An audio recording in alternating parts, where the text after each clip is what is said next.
On your mark, get set. Let's go. I can't do it. We'll do it live. Do it live! I'll write it and we'll do it live! Mister, will you please wake up, wake up, wake up, wake up, wake up?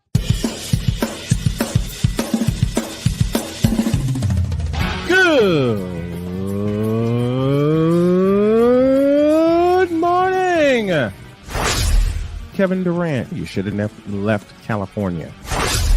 This Brownsexual upset me in having to bring this teenage idiot from Wisconsin into a sports conversation.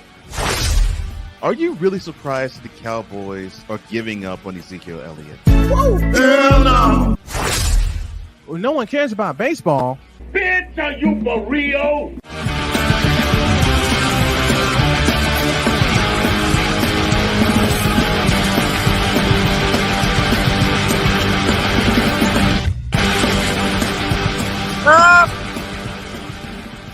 Time to roll and roll and roll.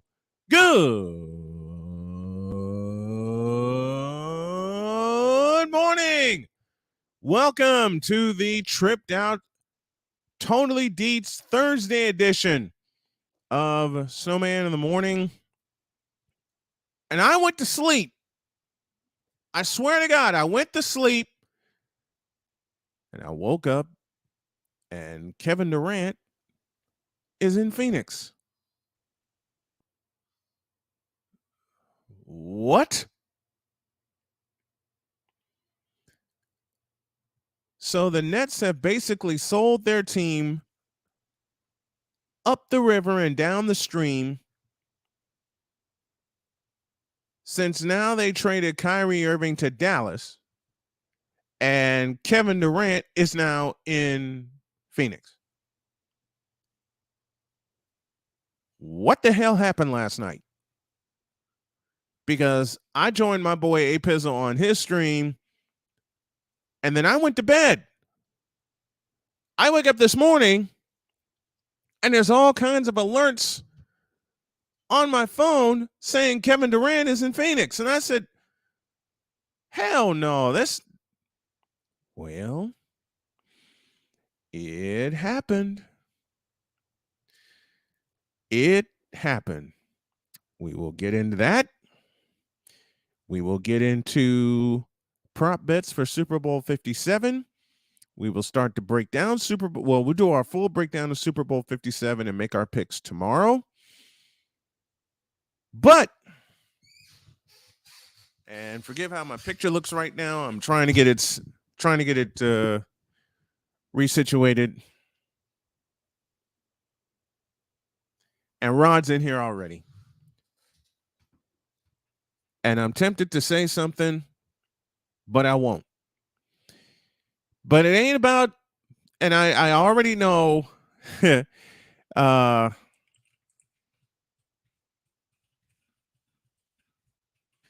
a message here in the chat. Good morning to Hawk TV and to Victor Locke and to Rod West and Fifth Down Sports. Deets will be along here in just a moment. As soon as I type this.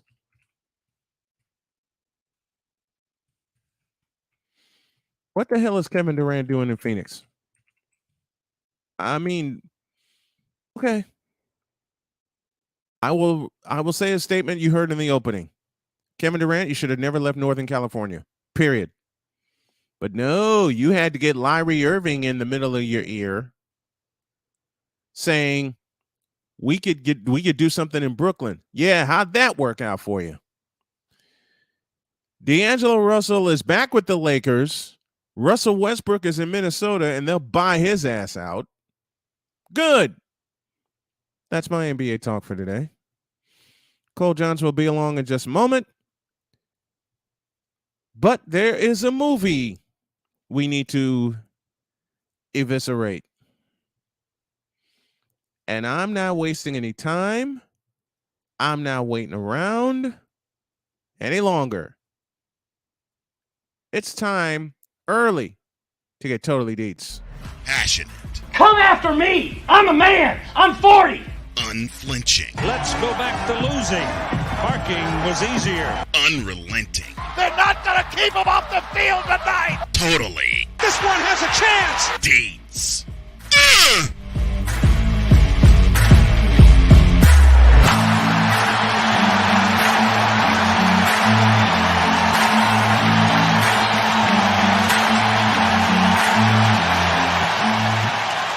That's not just a murmur, that's a full-blown fibrillation.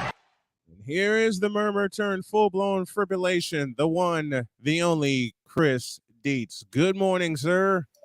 Good morning, Snowman. How's it going? I'm doing good, man. How are you? I haven't been traded yet, so apparently I'm not on the Nets' radar. You were thinking the same thoughts I was. What?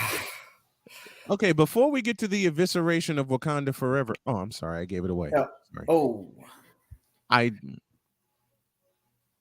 No, hell with that. We're getting into it now. I never went to see that movie. I didn't want to go see that movie because my little I'm old school. My spider senses went totally off when that thing was released. And with conversations you and I have had about said movie, I'm glad I didn't waste my money. Yeah, I'm glad I didn't wait. I'm glad I was not allowed to waste my money. I have to thank the people that said it would be a racist act that if I showed up to the movie. So I chose not to see it in the theater and waited till it came out on Disney Plus, which it did February 1st. So that's why I happened to glance at it on Sunday. And I know you're a fan of. Did you say glance at it? Oh, yeah, I gave it a watch.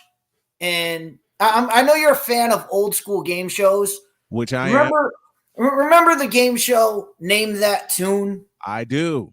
And remember how they would say, "Oh, I can name that song in seven notes. Yes. I can name it in 5." That particular game was called Bitter Note. Yes, I remember. I can eviscerate this movie in one scene. Talk to me. So, first off, let's get the good of this movie out of the way because it's the very first scene of the movie. It is a good tribute to Chadwick, a good tribute to T'Challa. The very first scene is amazing. Yeah. It's Shuri. She's trying to save Black Panther's life. And, the Wakandan Jarvis is basically telling her, you should give this up, be at your brother's side. Like, you can't do this. And she is going, because she is so intellectually, she's in denial at this moment of, no, I can do this. I can save him. I just need this stuff. And she's trying, and it's gut-wrenching watching her go through this of, she's doing everything she can, and it's epically going to fail. Right. So on that note, the movie starts out so well, and you're like, all right, this is good. This is all right. This is the best of a bad situation, and unfortunately, then you get the rest of the movie because then they go to a funeral, which I can't comment on the funeral procession because I guess it's tribal. I guess so. I don't know. There's like dancing going on. The problem with this funeral scene is the people dancing are smiling and they're happy. And then they flip to Queen Ramonda and Shuri and they're as sad as can be. Right. So it's like, is this a happy event? Is this a sad event? Like, you don't know how to, I was watching this and I didn't know how to feel. To me, it was a funeral procession. It was a sad event, but they've got all this dancing going on. And the weirdest thing is the dancers all have smiling faces. It was weird. It didn't fit. So that happens. It doesn't fit. Then you get to the very next scene. It's where the movie completely blows itself up. So before you get to that, Here's the man in charge of Cole Sports with a Z. Oh, I'm glad Cole is here because Oh. Cole has seen the movie. Cole has seen the movie as well. So, Oh, you must be talking about Wakanda Forever.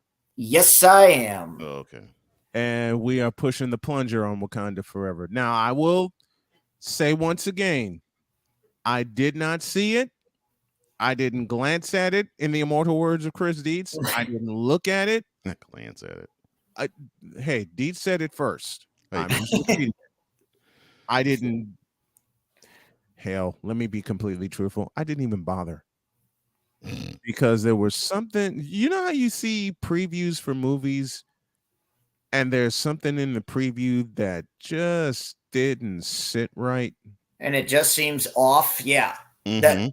That's exactly Very what good happens. description of Wakanda Forever. Yeah. That's exactly what happens. And like I said, the first scene you get is a pre-scene. It's before the credits even roll. It's before, and I forgot to mention, they do an awesome thing where, they do the Marvel logo. Right. And usually they do like all the characters. Instead, they did all the scenes Chadwick with Boseman. Black Panther, all the scenes with Chadwick. It was really touching. It was cool. Yeah.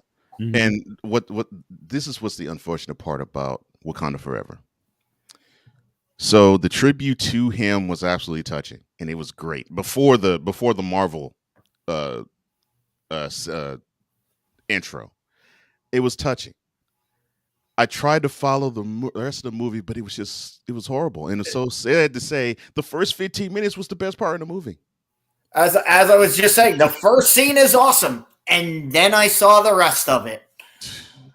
I think Bugs Bunny said it best in a cartoon short called Backwoods Bunny. Quote, "I zigged when I should have zagged." Mm-hmm. Yeah. And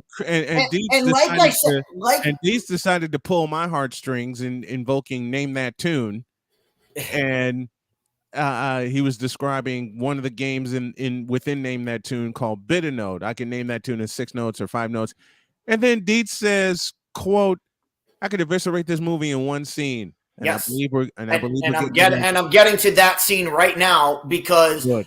What happens is you get the funeral scene, and then you get a flat. It's like and then it goes a year later, and Queen Ramonda walks in to, I'm guessing, the UN. It basically is a UN setting. I'm guessing the UN. It's the MCU version of the UN, and she walks in, and she's all walking in high and mighty, and the first thing she says is, I am the ruler of Wakanda, the most powerful nation in the world.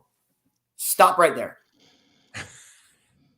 You are one city in the middle of Africa with no exports, no imports, no financial backing at all. You have no connection to the rest of the world. How are you the most powerful nation? You are not the most powerful nation because you are one city. And not only one city, your one city is basically the Queens and the Dora Milaje. They live in a high rise. The rest of your people live in mud huts. What the hell are you talking about? You are not the most powerful nation in the world. It's the selling of vibranium, which makes you say that they're the most powerful nation in the world, which of course that's a misnomer. They're not. They don't sell it. It's a huge misnomer. Yeah, they have it. It's a misnomer. Go ahead, Brian. She said what? She said it. It wasn't even that. She said, "I am the leader of the most powerful nation in the world. That is one city in the middle of Africa." You are not the most powerful nation. You have the most powerful capabilities, but you're not. You're one city. You're one city. You're not powerful. So that jumps right out of the gate. You're like, oh my God, what is it? What is she talking about? What is going on here? Now, the reason she's at the UN. I was looking at my sounds. And I was wondering whether to go Stephen A. or Paul Allen. I decided to go Paul Allen. Always go Paul. I decided to go Paul Allen. Let me do it again. I decided to go Paul Allen. Are you kidding me? So the reason she's there The reason she's there is because the UN has called her in because she has decided not to abide by the Sokovia Accords, which Wakanda became when Wakanda became known to the world. They said, we're going to distribute vibranium around the world to help protect us against intergalactic threats and to help out impoverished nations. Now, the UN has called her in because Wakanda has not picked up their end of the bargain. So, of course, there's two people, an American and what I think is a French. I don't know. She's talking some different language. It's either French or German. But this lady is saying, you haven't held up your end of the bargain. What's the deal? What's going on? When do you plan on making good on this? And Queen Ramonda, of course, responds with, no, we're not doing that. We don't trust. Not because they don't want to, but because they don't trust you all. And they pan out to the people in there. Everyone in the place is white. Wait, we don't trust you white people to not attack us, because, and she says this, and I quote, we don't trust you because you guys are planning attacks on us because our king is dead. Again, this statement is so infactually correct. It boggles my mind that it made it through the script. Mr. Paul Allen. Are you kidding me? Mr. Wait, Stephen A. That is blasphemous. That is blasphemous. How dare you? How dare you say such a thing? Now, they were saying they were meeting in Geneva, right? Yeah. So if it's Geneva, then basically they spoke French.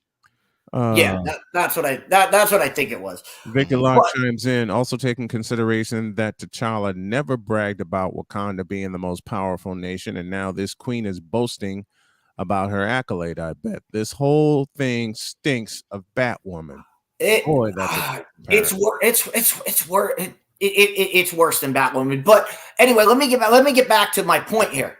Okay. My point here is Queen Ramonda is the one telling everybody this. She's the one saying, no, we're not going to abide by these things that we signed up for, that when we decided to reveal ourselves, we said we were going to do. We're not going to do that. Dear movie, in Civil War, the king gave his life. He sacrificed himself. He was killed for doing this. Mm-hmm. Dear Queen, your husband sacrificed his life. Your son gave his life for this. He gave his life to make Wakanda a better place. In Black Panther 2, in Black Panther, the original, the end of the movie is T'Challa setting up an outreach program that is supposed to help people. Well, how else are you going to help people, Wakanda? All you have is vibranium. That's the only thing you have to give to people.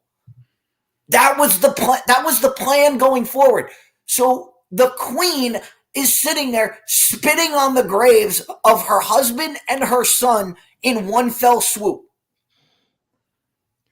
How does this make it now?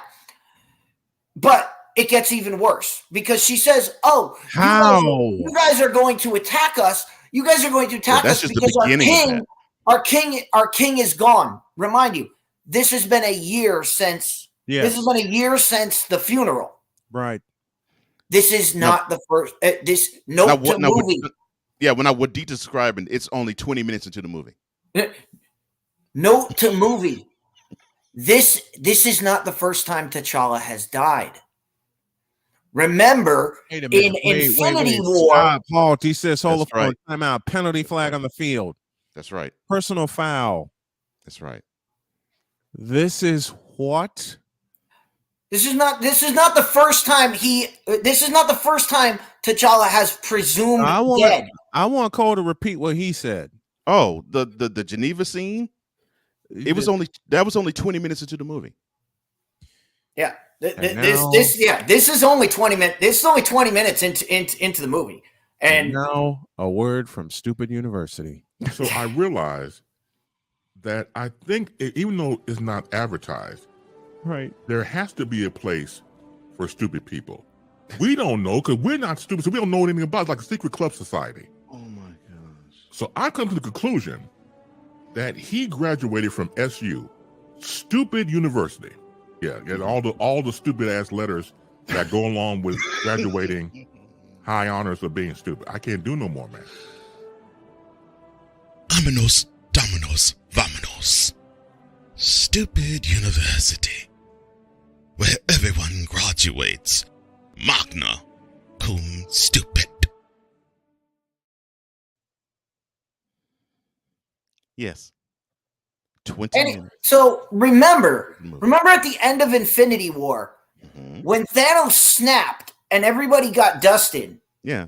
One of those people that got dusted T'Challa was one of them. T'Challa. Yeah, T'Challa was Black one of them. Panther was dusted, which Endgame says Endgame is a 5-year jump from the snap. So presumably they thought, and they put a big memoriam up, they thought that everyone who was snapped was dead. So King T'Challa would have been presumed dead for 5 years. And nobody did anything to Wakanda. Nobody did anything. But now in a year that he's gone, everybody, what are you doing? This is the kind of thing that this movie does. It just, they forget. They forgot everything that's happened. Everything that happened before, they seem to just be like, nah, we don't care. Hawk And TV, that's Hawk, gonna and Hawk TV, I'll get to yeah. Killmonger in a minute. I want to jump on it, but I figured DC was going to go there too. Look, I mean, this is all within the. This is all within and again, I've already given you. This is a one line from this scene, and I've already given you 3 things that are wrong with this entire scene, and it gets worse. And the scene gets worse. So yeah, I was about to say, hold your thoughts, Brian, because it gets worse. It gets worse because after saying, after she says Wakanda's the most powerful nation in the world, and she makes her statement and all of this, and they keep repeating that throughout the rest of the movie too. Then she says, "Whoa! What?" They keep repeating that. They repeat it numerous times. Not just once, many times. And even after, I'm building up to the biggest part. I know you're building. No, I'm building up to the biggest. We're the most powerful nation, but then we get defeated by and when I get to that part, you're gonna just laugh. You're just gonna laugh because it's the most. What do you want to say? What do you want to say, Brian? How long was this movie? Almost 3 hours. Let's say, I know at least 2.5 hours. Yeah. I think it's 2 hours and 50 minutes. Yeah. Say that again.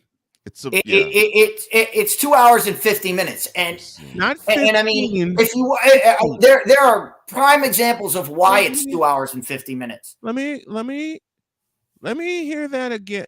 50, not 15. Not 15. 50. Yeah, the official time of the movie, 2 hours 41 minutes. Yeah.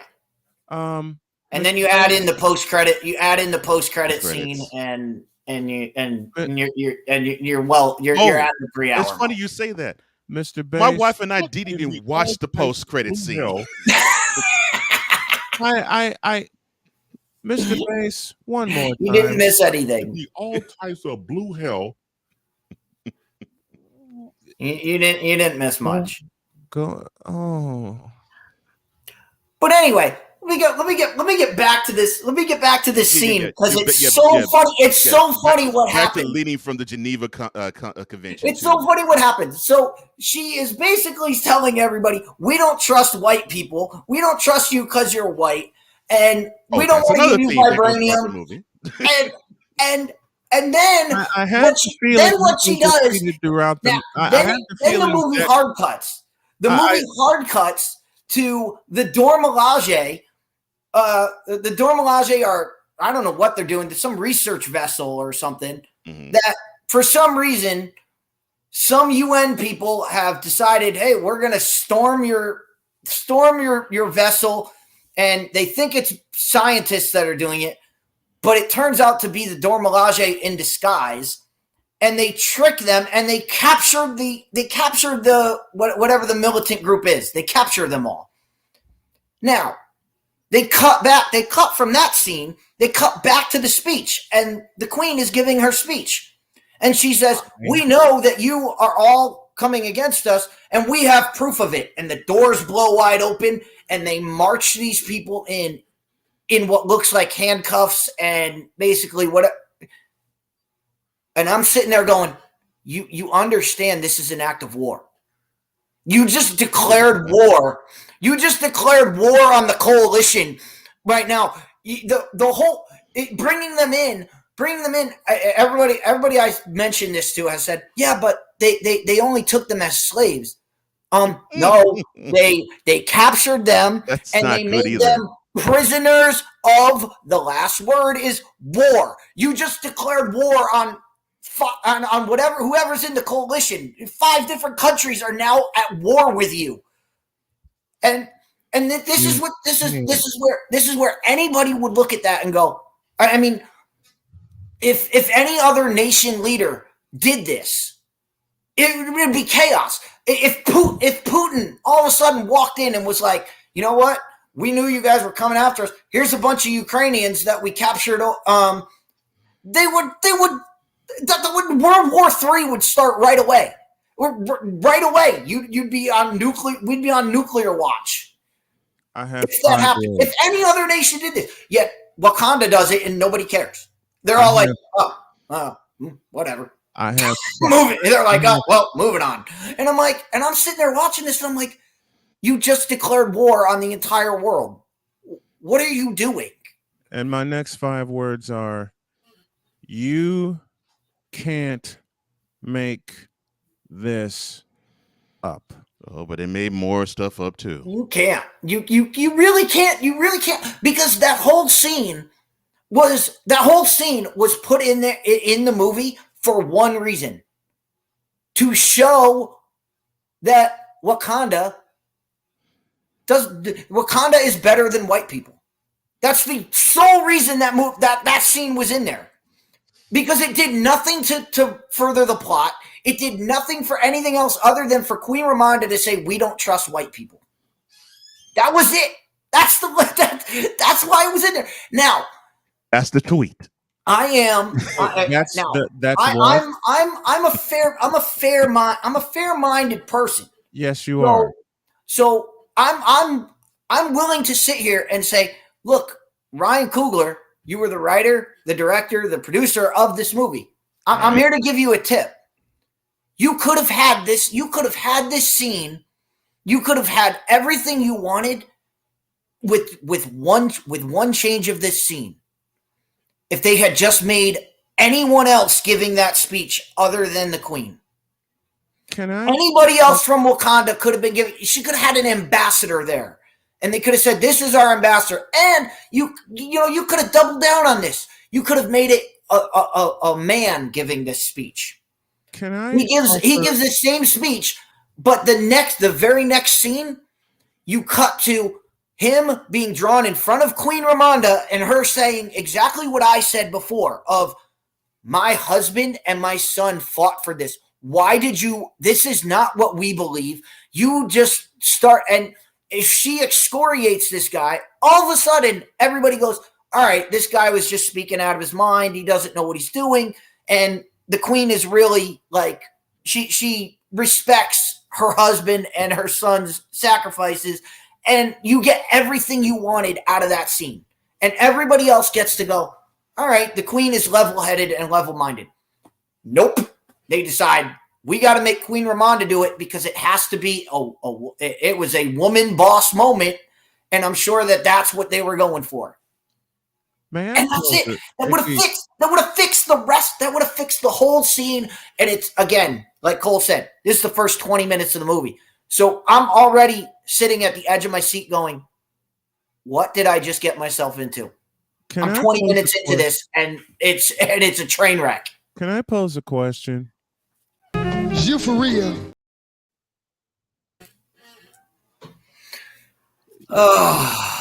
Excuse me 1 minute, please. We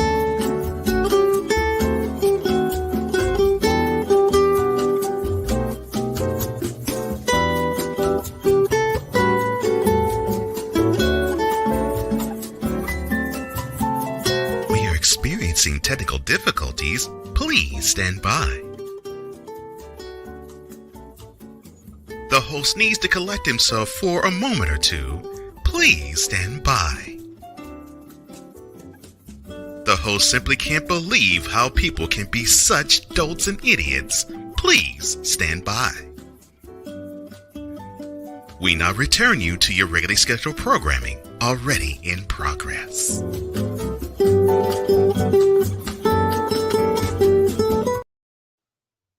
What in the vinyl blue, yellow-bellied, red-blooded hell is this? This is Marvel Phase 4. This is prime.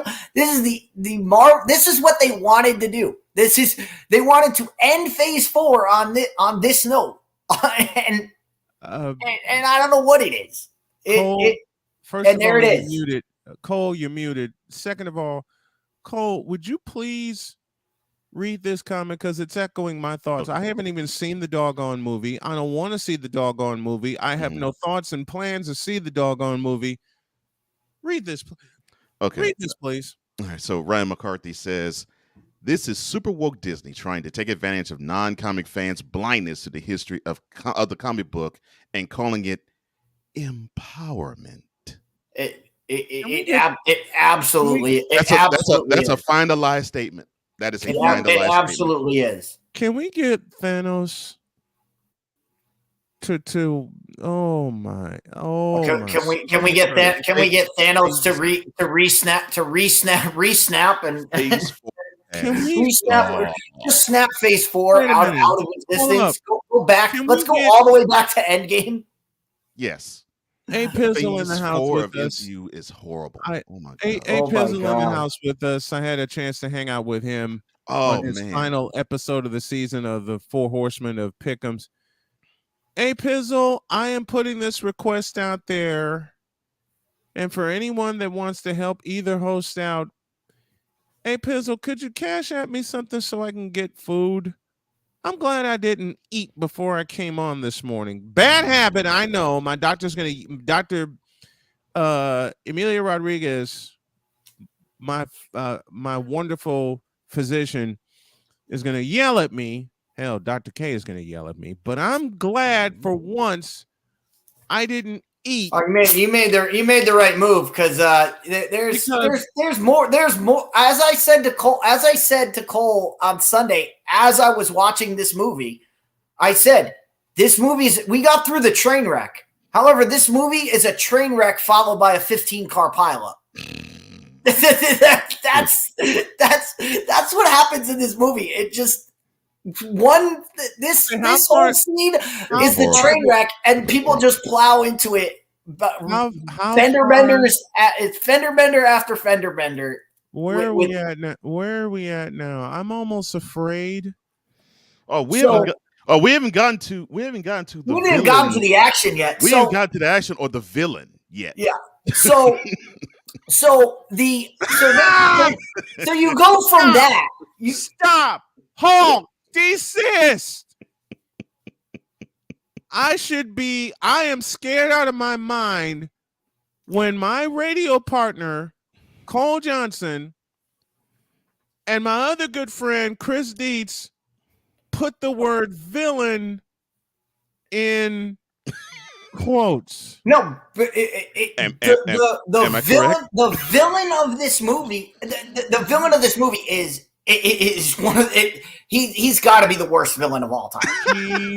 He's got to be the worst. He's got to be the worst villain of all time. Oh my god! I'm gonna hate myself during the second hour, but keep going. I gotta hear this now. So all right. So we'll go to the villain, which is Namor.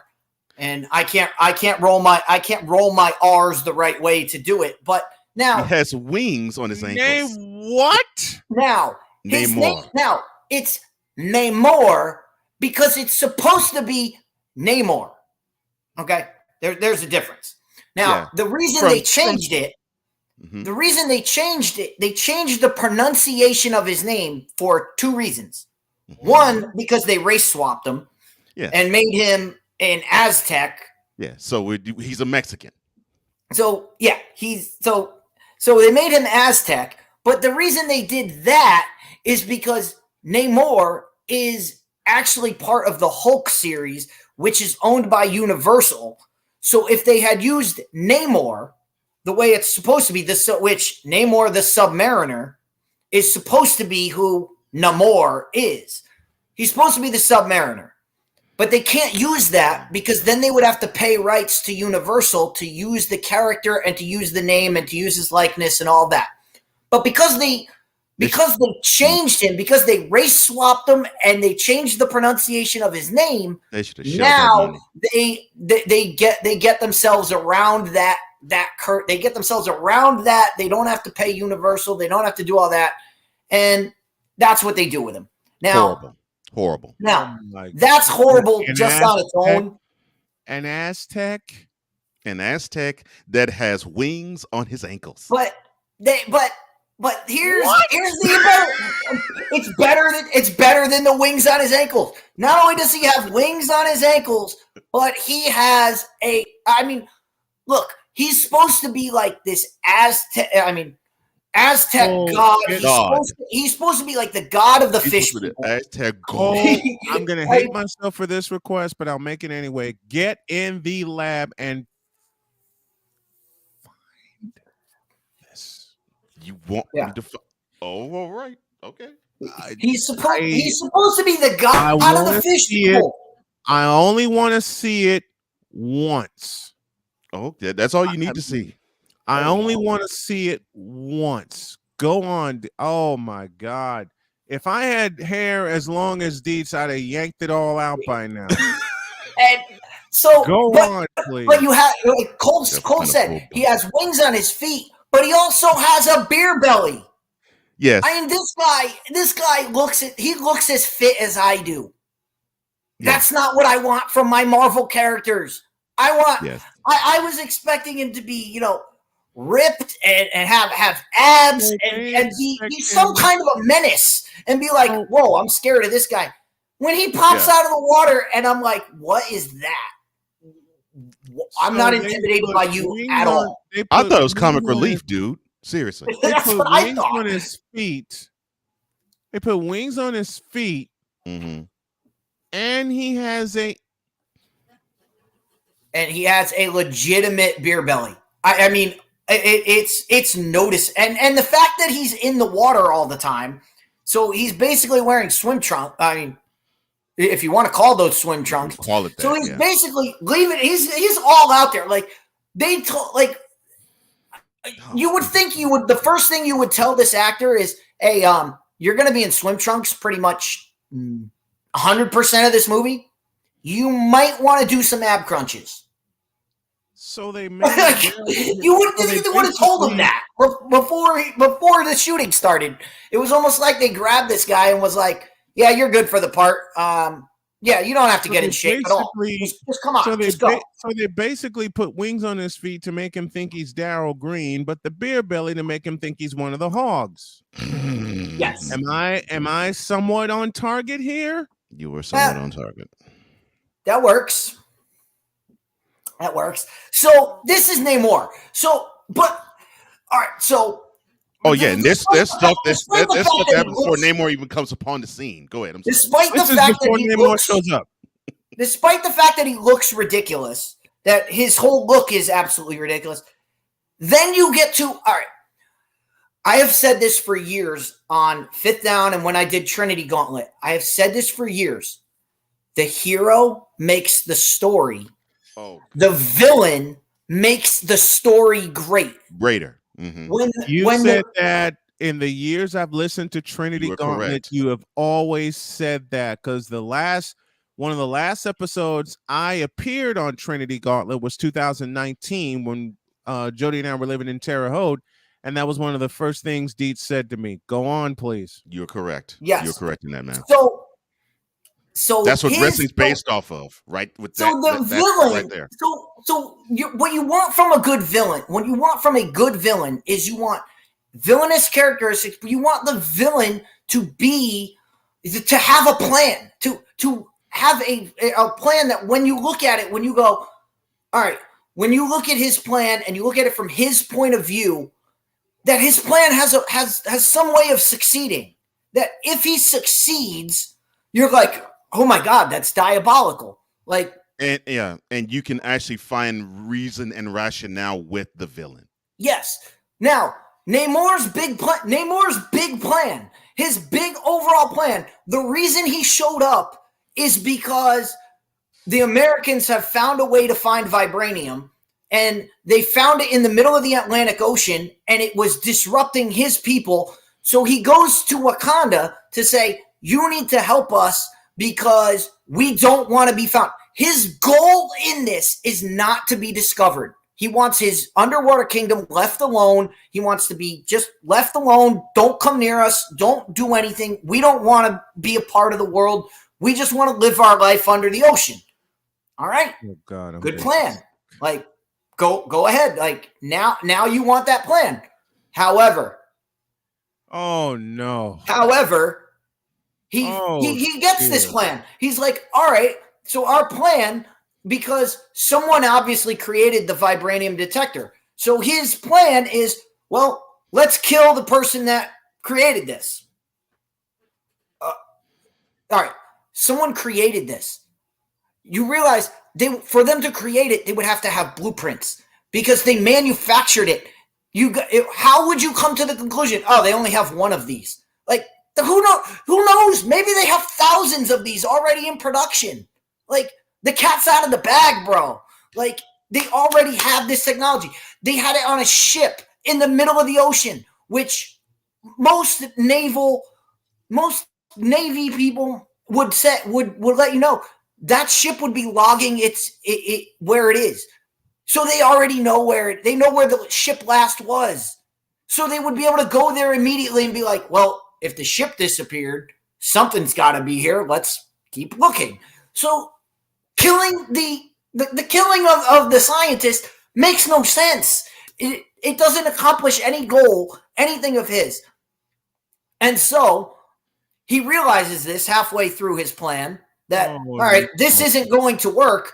So instead of, hey, let's stay hidden, he goes and he does a spinal tap and he ramps it up to 11, where he goes from let's kill the scientist to let's kill everyone on the surface world. Yeah. Okay. The hard shift. Okay. And that's not the only hard shift that the character makes. But go ahead. No, but your plan was not to be seen, to lay low and not be found. Yet now you want to kill everyone, which is going to announce your presence to the world, which is going to unite people against you. And I don't care that you think you're an Aztec god and a mutant and whatever you are. Guess what? You attack. What you're going to attack? Are you going to attack New Asgard? Because guess what? They're going to send an actual god after you. And what is your plan when the Avengers get involved? Like, you're going to attack the entire world? What are you, nuts? It makes no sense. It makes absolutely no sense. His plan makes no sense. There's more. So this is what he does. There's more. So he winds up kidnapping Shuri. So Shuri, he says, Shuri, you need to find the scientist before, and deliver him to me, or there's going to be consequences. And he says Wakanda's going to be the first ones to get attacked, and blah blah blah. But the way he kidnapped Shuri, it was more along the lines of, I'm your friend. Let's see if we can come up with a solution. Oh, yeah. That whole part is fantastic. It's fantastically stupid. But rewind. What's even a blank what? No, stop. Read the blank wind. All right, so repeat your sentence all to right. me, please. So all right, so Namor accosts, of course, the Wakandan group on a bridge, and they fight, and it's sort of like a stalemate. And somehow Namor goes to Shuri and nicely convinces her, I'm a friend, and that's a problem. We need you to solve it, and I think we can put our heads together and do that. Now, if you just look at it from the surface, that's a kidnapping. However, the way it was phrased and the way it was shot in the movie, you're thinking, oh, so they're supposed to be allies, or this might be allies in the making. I mean, it was just so horribly written, horribly shot. Yeah, no. Before that scene, before the bridge scene even happens, all right, you have the introduction of the third problem with this movie of Riri Williams, who is the scientist who happens to be a student. She happens to be a student at MIT. I purposely forgot her. Oh my gosh! But let me set this character up because please, because I almost purposely forgot about her. Let me set this character up because you're not gonna believe this character. She's a 19-year-old freshman at MIT, woke as all get out, and so apparently she's a freshman. Okay, I need that to be the ultimate thing here. She is a freshman at MIT. Freshman at MIT. And here's the side note. She's from Chicago. Last time I checked, MIT is not in Chicago. MIT is in Massachusetts.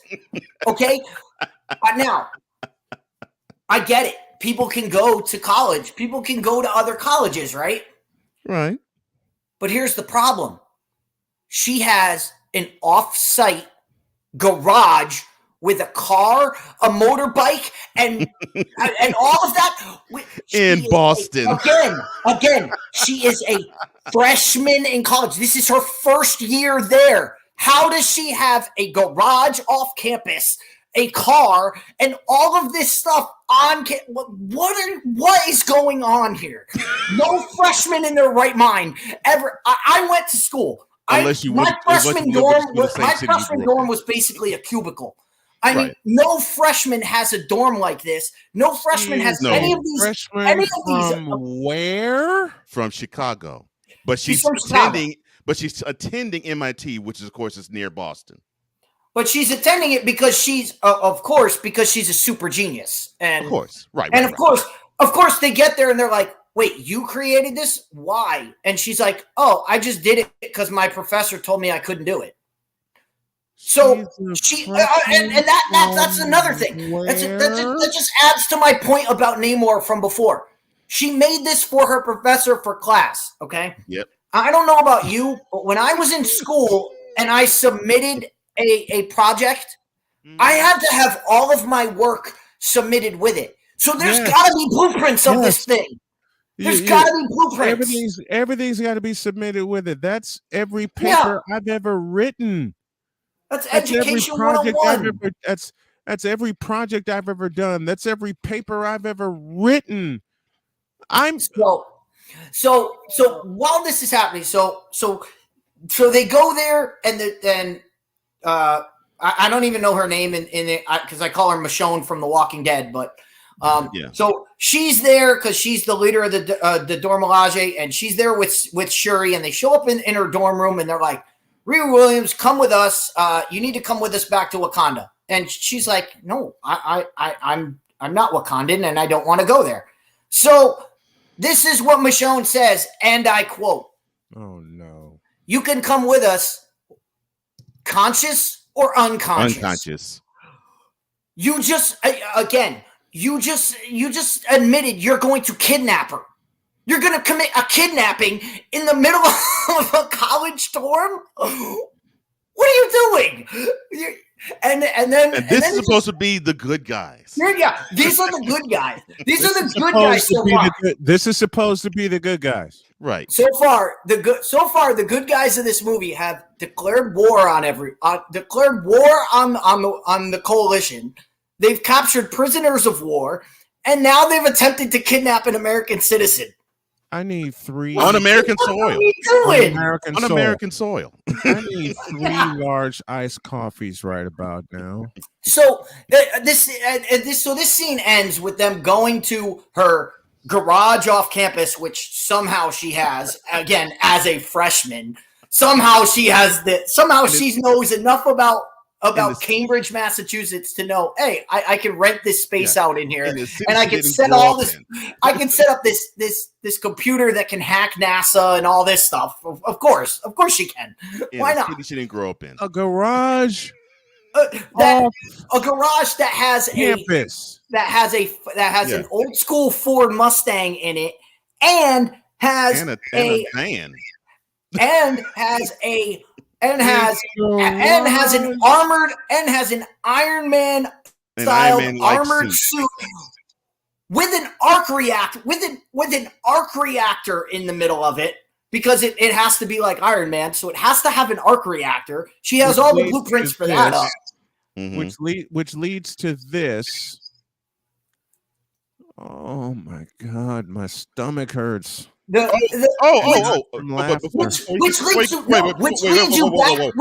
back to the original Iron Man.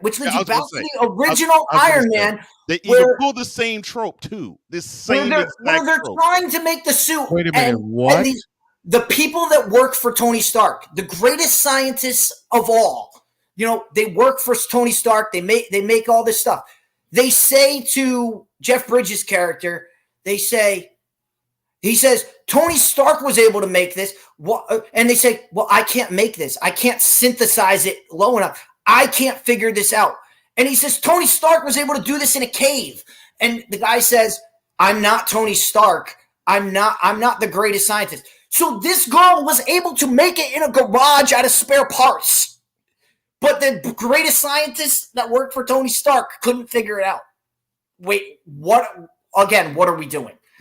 And then they pulled the same thing as to the end of Iron Man 1, where they said that, all right, take the suit up far enough to where if it goes up to high enough altitude that the suit will freeze up. Mm-hmm. Right. The same thing in this movie. Which happened in the middle, which is how Tony figured it out, which is how he figured out how to project himself, is because he went up too high, froze, and started falling back down. Free falling. And the exact same thing happened to this girl. And the same thing happens to this girl. But before that even happens, before she even gets in the thing, the FBI shows up. And the FBI, the dumbest... this is hilarious. All right. So the FBI, now I understand it. They want to get to this girl because they're like, all right, this girl, something's going on. The Wakandans are after her. We want to be after her too. We got to get this. All right, that's all good. Like if you were the FBI, yes, you would do that. But what you would say is, Riri Williams, we're here for your protection. Come with us. We will bring you to protective custody. That's what the FBI would say. However, what they do say is, Riri Williams, come on out. We have a warrant for your arrest. For what? She hasn't done anything. She's a college kid. She hasn't done anything. How do you have a warrant for her arrest? Go ahead, Brian. Here, I thought the line, you can either leave conscious or unconscious. Oh no! The FBI in that movie said, "Hold my beer" to Okoye. Okoye. Thank you. That's the feeling. Name in this movie. I know there's more. Holy shit! There's plenty more. There's plenty more. 2 hours and 48 minutes of this evisceration. So, Cole, would you please do me a favor? Push a button for the hour 2 reset, please. Yes, sure thing. Oh, hour two begins with Riri Williams getting arrested. Doing nothing. Hour 2 begins with Riri Williams getting what is arrested, going and it also on? begins right now. Time for hour 2 of this spectacular. Ryan McCoffey now joins us this morning. That's what you need to do to beat Josh Allen. You need to make him uncomfortable. Hour 2, time for some Spivey notes. And here's Jay. Well, I know he's only in his third year, but they're just wasting Justin Herbert. Hour 2, The hardest working content creator I know, the playmaker. Hey, LeBron James, the greatest scorer of all time. Hey. Hour 2, The one, the only Christopher Dietz. They rewarded Ohio State for not playing, and they punished USC for playing. Hour 2, Sam Shady. Oh, man. It's been a roller coaster ride if you were a Philadelphia Stars fan. Hour 2, that's Big Ben, the man in charge of the BS3 network. And if I see Kurt 2 Chainz Cousins out. Hour 2, Chris Bay's joining us. Oh my God! Oh, this game! Oh, way to go, Sammy! Hour 2, was El Jefe. Oh, man, I thought I missed it. What in the all types of blue hell? Time for hour 2 of this spectacular, and it starts right now. As we try to figure out what in the all types of Vita Blue hell happened in a movie that took 2 hours and 48 minutes to tell. It's funny you bring up Blue Hell because because we get to the bridge scene where the fish people show up and the cop says, then the cop that's seeing this, the policeman looks at his partner and goes, "Are they blue?" Mm-hmm. It's literally the one funny joke in the entire. Yeah. It was the one part in this movie where I laughed out loud when he looks at his partner and goes, "Are they blue?" And then he just gets taken out by the fish. Please make our introduction. Yes, before we please. continue. The fish people. Yes. Now batting, the man who loves blue and loves to blow. Number 420, Wise El Jefe. Number 420. What's going on, gentlemen? Morning. What's up, Wise? What's up? Wise, the last hour has been spent eviscerating a movie. And that's all I'll say.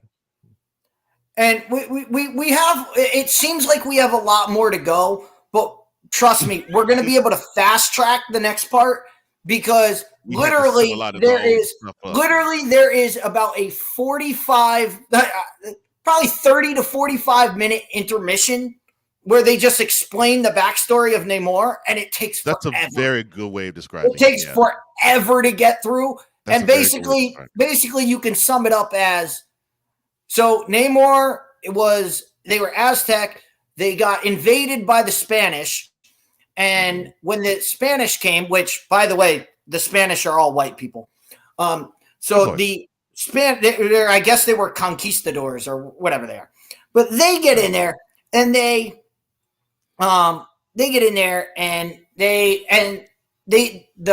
his fish people, his Aztec group, they end up getting smallpox. They end up contracting smallpox from them. So to fight smallpox, they're trying to find everything they can to fight it. So they find this thing that's growing, and it ends up being, the same vibranium stuff that Black Panther takes. So they synthesize that, they take it, and the entire tribe dies. And you're like, okay, well, the tribe is dead. All right, moving on. Mm-hmm. But no, they come back. They come back to life, and they realize they can't breathe the air. Mm-hmm. So they run into the water, where now they can breathe underwater, and that's how they became fish people. But they became fish people because of the white conquistadors that gave them smallpox. So they go underneath, they make their own society, and his mom ends up dying. So they want to go back they want to bury her. And when they go back, they see that the conquistadors have taken the rest of the people as slaves, and they've got them, and they've got like a typical slave owner, like he's whipping people and stuff. And Namor gets pissed about this, and he burns down the house, and he burns down the thing, and he conquers everybody. And that's when the guy says, You are the devil. You are Namor, the child without love. And that's how he gets his name. And this scene, I just described it for you in like a minute and a half. It takes about 45 minutes. It's god awfully long. It just stretches on and on and on, and it just keeps going. So Shuri is getting told all of that part. This is Shuri is getting told all of this. Wait a minute. And she's like, "Oh, you're not a bad dude." Wait a minute. This is a Patriots game, a Bears game, and a Colts game from this season. Pretty much. Yeah. It was a meaningless dump of just god awfulness that I was like, oh, very good my god. Can you be any more? Can you be any more like? Can you show us any more images of slavery in this movie at all? Like, it was 45 minutes of just, hey, slavery is bad. Thanks. Oh, good. But good they enough. But they poke fun at slavery at the end of the movie too. I'm sorry. Go ahead, sir. Yes. And what? What? So anyway, so this is when they tell Shuri. This is when they tell Shuri. He says, "Look, this is when the plan absolutely flips from, all right, we have to kill the scientists to, you're going to help us kill everyone." And Shuri's like, "Well, what happens if I say no?" And he says, "Well, then Wakanda's going to be the first one to fall." And he lets Shuri go. He just lets her. No, he doesn't let him go. He goes, "All right, you go back." He goes, "You go back to your cell and think about it." While she's in her cell, they get saved by Black Panther's girlfriend, who I forgot she existed. I didn't even know she existed. I forgot she's so forgettable of a character that I forgot she existed. However, I will say this: she is one of the good. She is one of the good things in this movie. Like, she is. She's a great character. She's a great character. She played it well. It was awesome. And she goes in and saves the Riri Williams, and Shuri takes them back to Wakanda, and we're off to the races. Now, they're trying to figure out what to bring Wise up to date. Oh, you ain't got to bring me up to date. You ain't got to bring me up to date. You ain't got to bring me up to date. You don't. That's all I need to hear. Go on, Deets. And the look on Wise's face has been my look for the past 65 minutes. Well, this is where I have to remind you. Wakanda, the most powerful nation in the world, according to Queen Ramonda. This is where I have to remind you. A line that they repeat several 100,000 times. Because they go back there, and they're sitting there, and so they realize that. So, Namor realizes that they're gone, and while they were in there escaping, they actually kill one of the guards, and in their escape. And so obviously Namor gets pissed off. So he's like, "All right, I'm going." So he gets his army of about, 25 people, 25 fish people. And now, mind you, Wakanda is a landlocked middle of Africa country. So somehow there's water near. Somehow there's a lot of water. Somehow in the middle of Africa, they're at the ocean somehow. I don't know how, but figure that one out. But Namor shows up, and he just and his fish people just obliterate everyone in Wakanda. They make them look like chumps. The M'Baku and his group, they jump in the water, but Wakanda, once they jump in the water, end of story. Oh, Jesus. They basically get owned. They basically just jump in the water, and they're fighting fish people, and the fish people just destroy them. So they destroy their army. But then Namor uses his winged feet to fly up to the high rise where Ramonda is.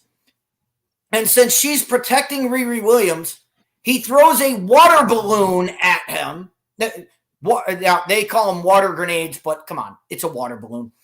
He throws the water balloon, it breaks the glass, and it just water going everywhere, and Queen Ramonda dies, and the whole city is drowned. Again. Holy cow, again, the most powerful nation in the world was just beaten by a water balloon. And you're going to tell me they're going to survive a nuclear blast when they decided to go to war with the United States and the coalition and all of them. You're telling me we don't have the ability to throw water balloons at them? I'm pretty sure we have more than that, and your whole city would be decimated by that point. So that's what happens. That Namor just drowns the entire city, and then he makes the statement back to Shuri. Are you now going to join me? As she sees her mother dying in front of her eyes. Mr. Namor, if you want someone to work for you, don't kill their closest relative. It's not a good idea. Are you going to work for me and you just killed that person's mother? The only remaining member of her family left. Her mom, her brother's dead. Her father's dead. Her mom's dead. Her mother's dead. And she watched her mother die. And you unlike think the other two deaths. You think this is going to make her work for you? Except no, it's not. This is not a good idea. Except for all the times I was in the hospital in the past year, this is the least I've spoken on a full show in a long. It's because this movie is such I told you it's just car wreck after. I'm gonna be nice today. It's just the train wreck of the first 20 minutes, and then it's just car wreck after car wreck after car wreck. Who knows what I'm talking? Go see. Why? I'm gonna be nice. Don't. You're gonna be nice today. No, I'm going to say. I'm going to hand the keys to Wise and say don't have me nothing. word. You don't want to hand me the keys. Yeah, turn it loose. No. Turn it loose. No, I'm telling you to turn it loose. I know. I'm being nice. I'm sitting right here. I'm just enjoying. I'm just enjoying the show. Did you have your coffee this morning? No, but then open that sumbitch up and let it loose. Man, no. Why are we talking about this? I love. I didn't watch the movie for a reason. I knew it was going to be trash. We're discussing Wakanda Forever. Why? Fantastic. I didn't think this would turn. You're killing me with this. I didn't want to watch the movie. Nah, I really don't want to tear these dictatorship up. No, I love y'all, but can we talk about something else besides Wakanda Forever? Really? We can finish it up. We can finish it up because from this moment on. God, killing me here. Although, I do have to. No, because I have to talk about the best part of this whole movie, and it comes. Which is the worst? I paused it to check this. It comes 2 hours and 5 minutes into the movie. 2 hours and 5 minutes into the movie, you get the best scene in the movie, and it's 5 minutes long. It's Killmonger, and the Shuri only has reason this vision, and Killmonger is there, and Michael B. Jordan knocks it out of the box. He is awesome. He basically tells her, "Are you going to fight for your people?" Or, in more than other words, he basically says, "Your brother was a bitch, and he never fought back. Are you going to fight back?" And it's this whole. Such a great scene. Michael B. Jordan plays it great. And for how good he is, I was coming into this movie. I was like, I watched Creed. I watched Creed 2, and I was like, all right, I'm done with Creed. I don't care. Creed 3 is coming out, and I was like, yeah, I don't even care. I don't want to go see it. After seeing Michael B. Jordan in this movie, I'm all in for Creed 3. Like, he's that good, and it's that good of a scene that I was like, I'm in. I want to see this guy more. He's that good of an actor. He gave me the advice sometime back not to take a hard break. This time, I'm going to take a hard break, and we're going to get into football and get the hell off of this movie. Back in a minute. Definitely. This is Snowman in the Morning.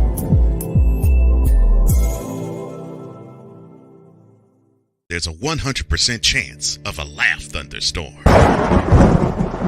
4 men with different viewpoints take a movie, show, or documentary and review it uncensored, unfiltered, uncompromised, with no holds barred. Join BS3, Wilkes, King Doc, and H-Rap B as they take on Hollywood their own way. BS3 Network proudly presents The Forecast, where H-Rap B always predicts, if I owe you something, I ain't got it. And if you need it, get it from God. live every Monday at 8:30 p.m. Central. Check your local listings for your viewing and listening pleasure.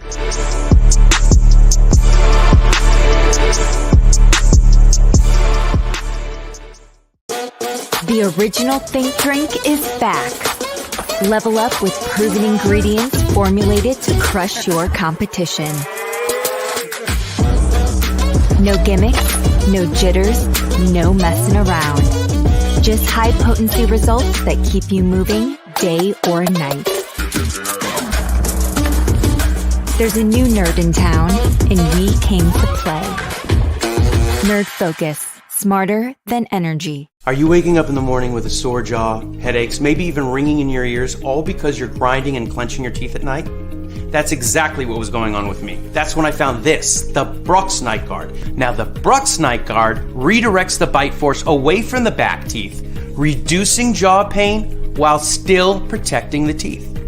This unique design is what makes Brux Night Guard different from all other traditional grind guards. Go to BruxNightGuard.com and order yours today. SeatGeek is the ticketing app for fans like the High Five Strangers guy. Game-winning interception. First down. Just a nice, solid tackle. If you're in arm's length, you will be swapping skin with this extrovert. You see, he knows SeatGeek got him a great deal on tickets, so he can focus on what he does best, smacking palms. SeatGeek handles the tickets to sports, concerts, and more, so fans can fan. Here's an important message from the Diabetes Solution Center. Do you like pricking your fingers to test your blood sugar levels? No one does, but it's important to maintain your health. And now, by wearing a small remote device called a continuous glucose monitor, or CGM, you don't need to prick your fingers anymore. It's easy to use and helps you make more accurate diabetes treatment decisions. If you are testing your blood sugar 3 or more times daily, injecting insulin, or using an insulin pump, call the Diabetes Solution Center right now. And if you have Medicare or most major insurance coverage, you may be able to get a new CGM at little to no out-of-pocket cost. Shipping is free, and we'll even bill your insurance company for you. If you are testing your blood sugar 3 or more times daily, injecting insulin, or using an insulin pump, call the Diabetes Solution Center right now to learn how to end the painful finger sticks and get your own continuous glucose monitor, or CGM, at little to no out-of-pocket cost. Cause we take this job so serious. The f*** is that? Sorry, pardon me. My apologies. What in the all types of blue hell? This is Snowman in the Morning with Cole Johnson. Yeah, what in the all types of blue hells going on this morning? KD is in Phoenix. The Nets have essentially blown it up. And yet, hold on. And yet, I come on the show and y'all talking about Wakanda Forever. So basically, what Wise is saying is, even though all of this has happened and the Super Bowl is in 3 days, the Snowman in the Morning, in his mind, show this morning should catch and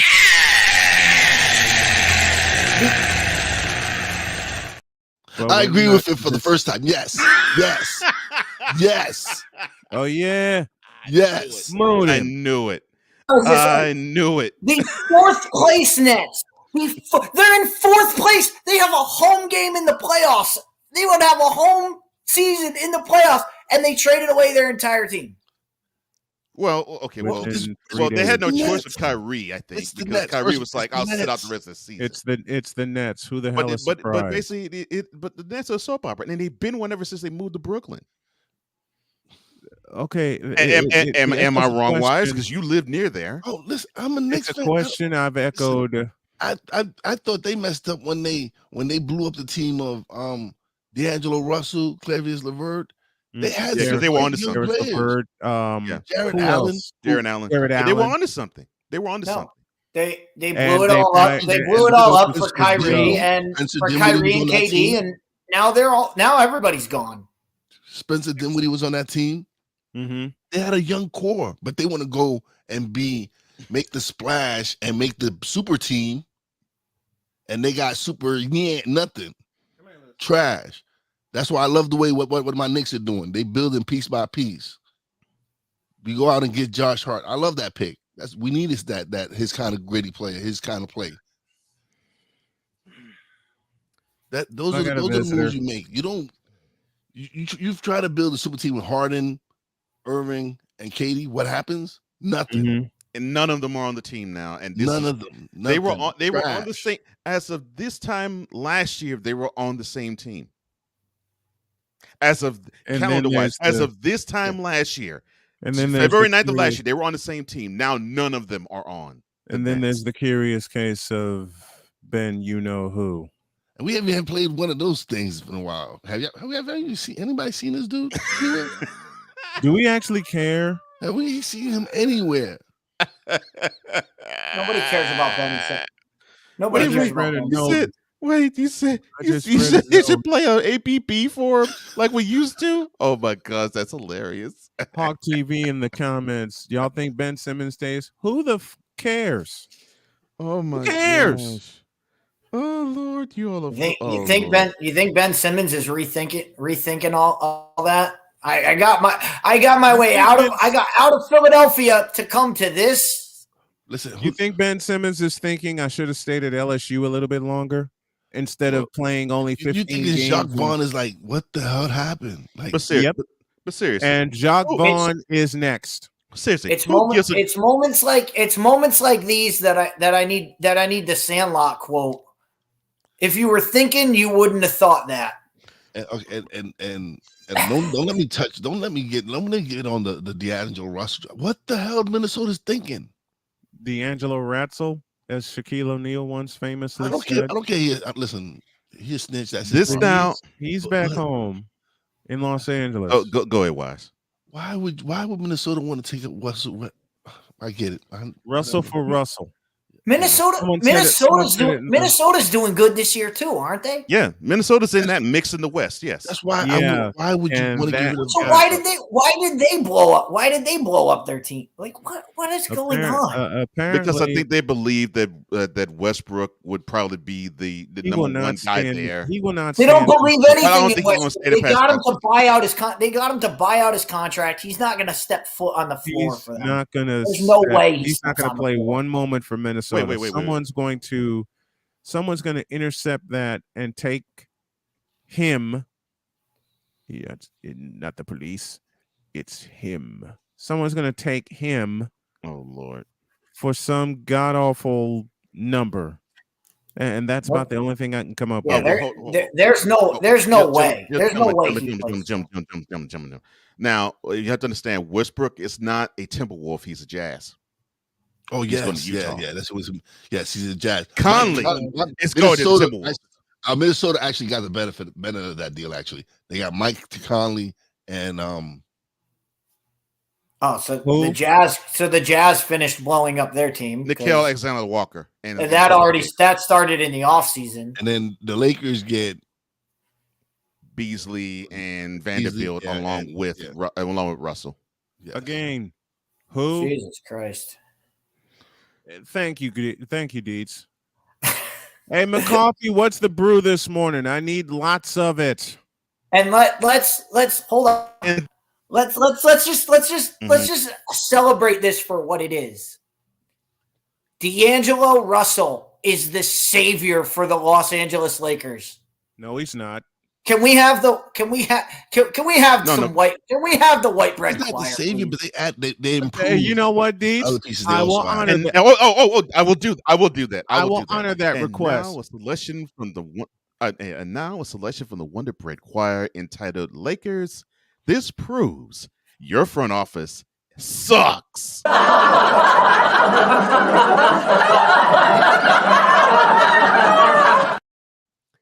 And now another selection from the Wonder Bread Choir entitled "Lakers, your front office is inept."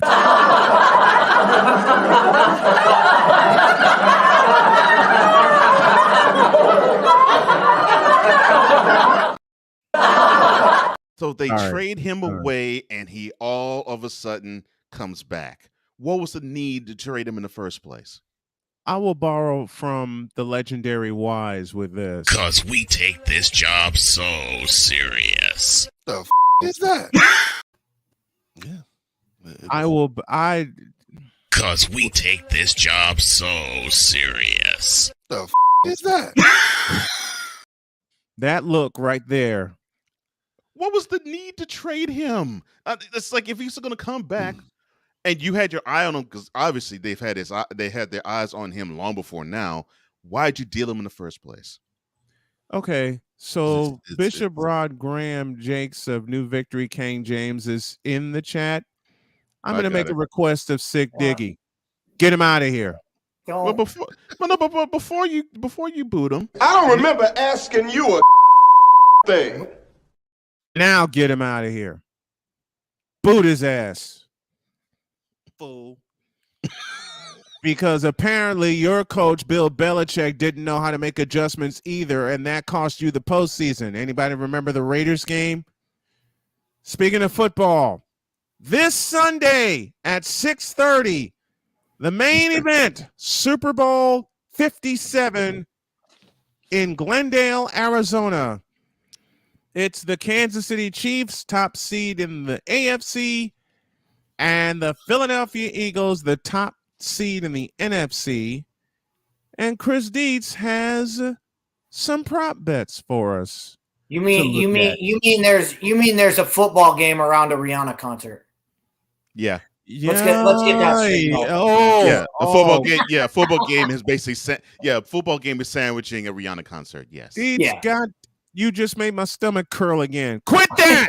which is funny though. Which is true. Yeah, which is true. Which and is absolutely true. And we're talking football here. All right. Our prop bets this morning are brought to you by Monkey Knife Fight. Go to monkeyknifefight.com, use the code Snowman, and you get a 100% match on up to $100 on your initial deposit. What's the first prop bet we got, Deets?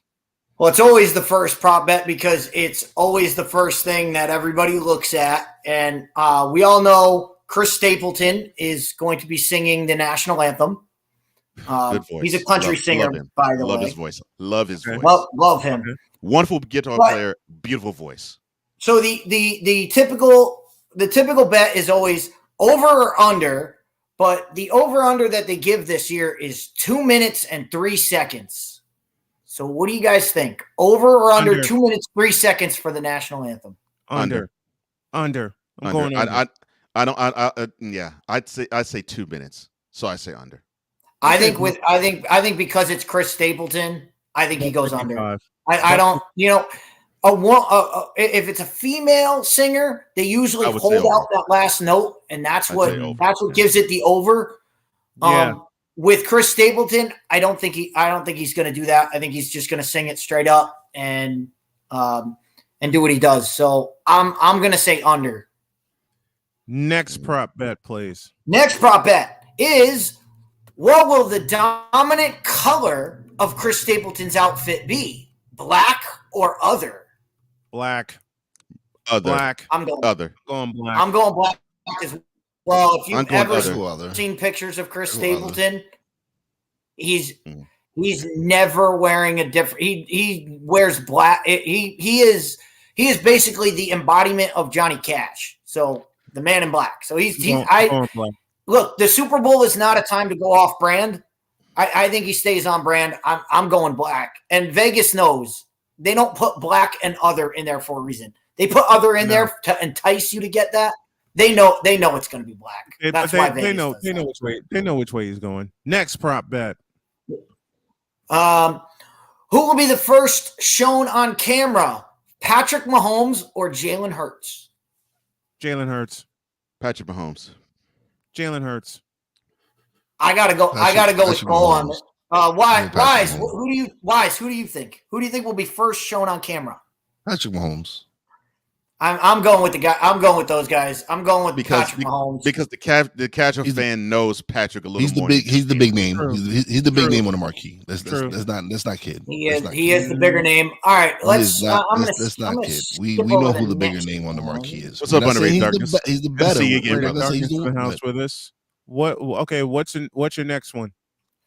Yeah, coin flip, heads or tails. Now, don't care. Let me give you the odds on this one because people are going to be betting it out there. Super Bowl history, heads 27, tails 29. Tails. So it's close. Tails. And I said that before you said the odds. Yeah. Some people say tails never fails. I'm a heads guy. I go heads all the time, so I'm going to go heads with that. All right. Moving on to the commercials. No! God dang it. We just spent 65 minutes talking about one. You asked for prop bets. This is what prop bets are. I did. Prop bets are everything but the game, and that's why they're fantastic. All right. Who will be the first NFL star to appear in a commercial? Rob Gronkowski, Tony Romo, or Dion? Gronk. Tom Brady. Ooh, Tom Brady would have been a good one to put on this list. I think it's going to be Romo because he's doing the Michelob commercial. Honestly, I would have said the Mannings, one of the Mannings. Yeah, Manning would have been a good pick. Yeah. Speaking of Rob Gronkowski, will he make his kick over or under 32 yards? I go for over. Over. I think Gronk could do it. I go over. He's a Under. hell of an athlete. I go over. Great athlete. I still say under. I think they go extra point style, and an extra point is 33 yards. So I'm going over. I don't know why an extra point's 33 yards, but let's go on, please. Okay. These are I don't really know who these guys are. All right. Let's save those ones. All right. Most of the chat saying Underrated Darkness and Victor Locke saying under. Victor Locke and Underrated Darkness both say tails on the coin flip. Right.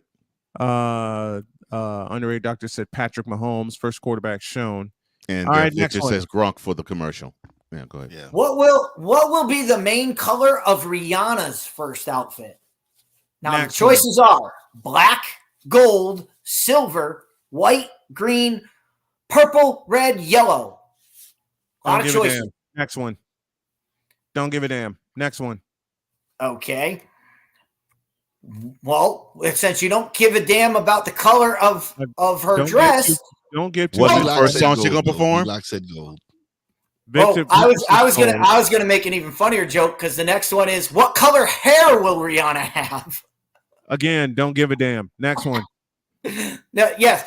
The other thing is what will the first song be? And what's my name? I don't care. That's what Wise, I'm right there with you. I was thinking the same thing. I will actually go with that, and I'll say that. I'll say the same. Cole, your thoughts? First song she'll do? Good. If they go chronologically, I say Pond de Replay. But if they just go random, they may go random. Yeah, if they go random, they may go random.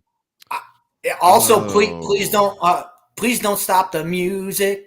I think that probably be the first one. I think that could be a good opener as well. I think please stop the music. I think oh no, the first one. Ryan McCoffey, you're not right, but you are right. No. I love Riri. She ain't that stupid. Yeah. And Victor, if she does Run This Town, I think that's going to be in the middle of the set. Yeah. I'm going to be too busy. And this is always a good one. Who will be the first to make a guest appearance? Jay-Z, Drake, or some guy I don't know? It's The Rock. ASAP Rocky. ASAP Rocky, yes. That's Wait. Do they have a song together? Ooh. Who the hell is ASAP Rocky? Basically, it's Riri's baby daddy. It's Riri's baby daddy. It's Riri's baby daddy. But do they have a song together? I don't think so. I don't know. That's what I thought. It's The Rock, baby. You ain't got. I would, on this one, on this one, it should be Jay-Z because it's the Super Bowl. But because it's the Super Bowl, I'm going with Drake because Drake just shows up. Drake shows up everywhere. No. Drake shows up everywhere. No, I'm going with Kanye Omari West. No. Ooh. Little Wayne. No. The NFL won't let Kanye anywhere near this. All right. So speaking of, you guys talked about how many songs there are. Over or under 9.5 for total songs played. Over. I'm going over. Under. I'm going over. For some strange reason, they're going to double if it's the going to be time. 9.5 songs, you're going to have these songs be basically 1 minute long. So I'd say under. Over. I'm going over because they're going to extend the time, unlike what they did last year in Los Angeles, in terms of time of the halftime show. I'm going over. I'm going under. This is gonna ruin my joke for the show later tonight, but I don't care. So the last person to do over 10 songs was Justin Timberlake, and if there was ever a time we needed Justin Timberlake, please come out during this halftime show, Justin. No. We need you. We need your wardrobe. Your wardrobe malfunctionist. No, we don't. I do not want to have Riri go through that crap. No. No, but I need I need it. I don't care. I don't care what you need. Look. Riri's fine. I don't want her to. She's a beautiful woman, but I don't want to have to go through that bull. All right.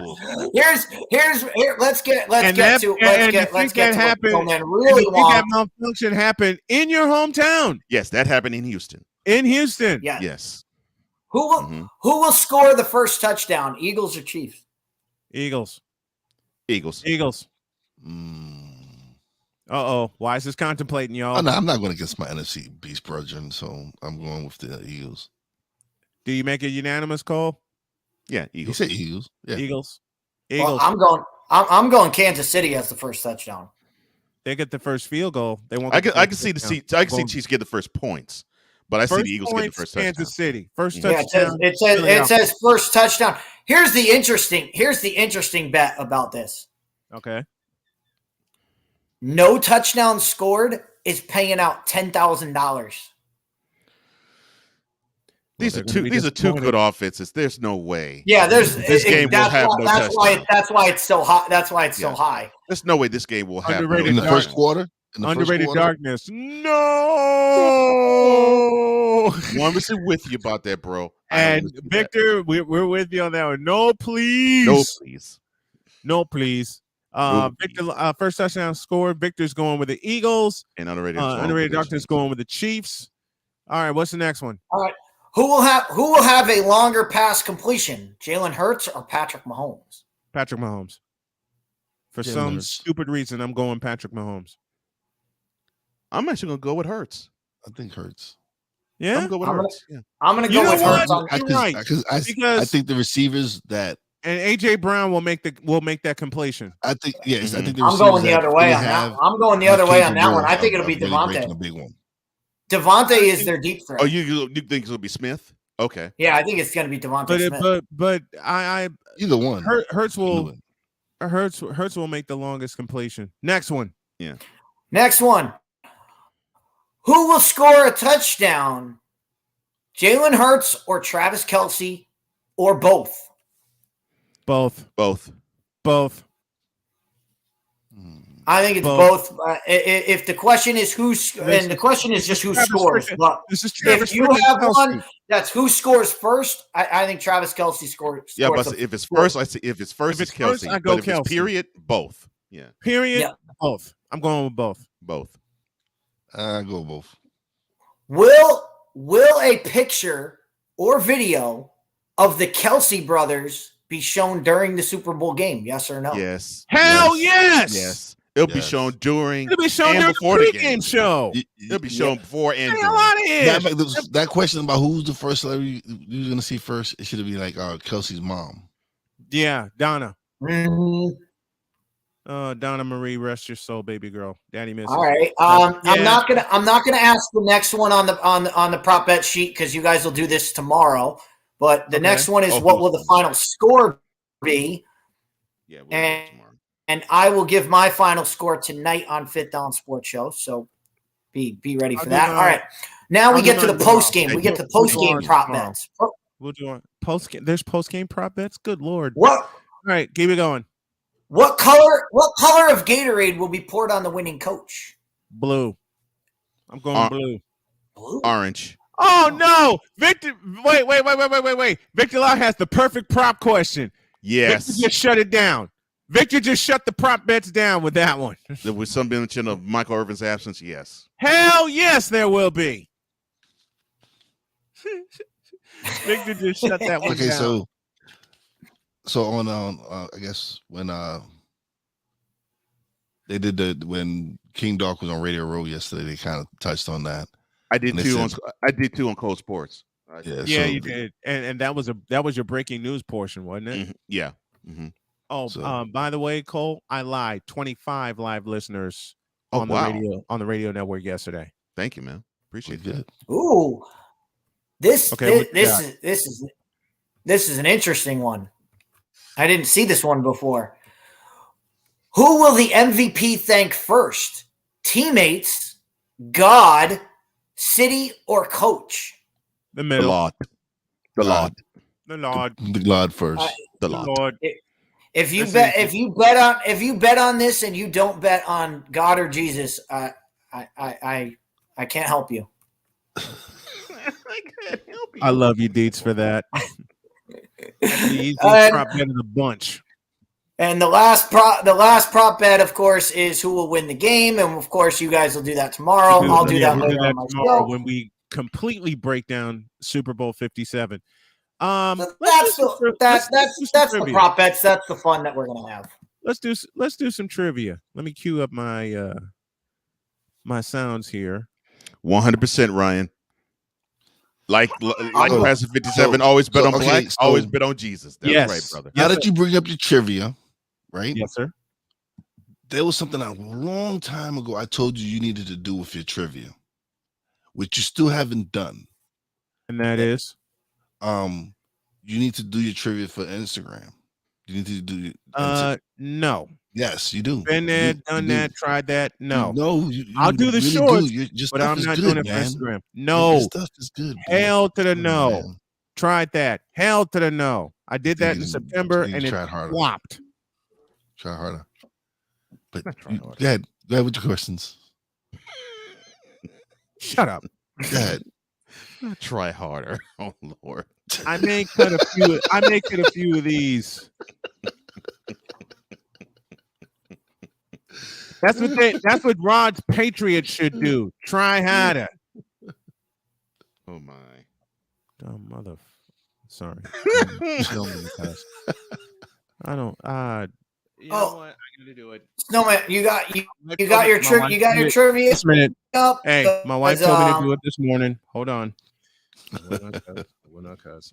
Okay. Oh no, really? What she tell you to bring the pad out? She broke the pad out yesterday. That's because she knew you were going to be talking about Wakanda Forever. She knew. No, she knew the cuss words were going to be flying. Wait a minute. She told me this. Yeah, she broke out the pad yesterday because she knew what the subject was. She didn't do nothing today. She was running late, but I have a feeling you would be right, and she would have broken out the pad. Please subscribe to the channels that are in the chat, and let's go. Let's get some Super Bowl trivia going while we got a few minutes. And I will start with this. Who was the first team to win back-to-back Super Bowls? Packers. Oh, he's right. He's right. Wrong button. Wrong button. Wrong button. Yep, they won first, second. Yep. First and second. Yep, they won the first two, 1 and 2. All right. This one's for Rod. Who threw for the most yards in a Super Bowl game? Oh, Tom Brady. And Cole, there's a button you need to push. What happened at the end of that game? Yeah, from 2 minutes on, the Patriots in that 500-yard Brady game caught and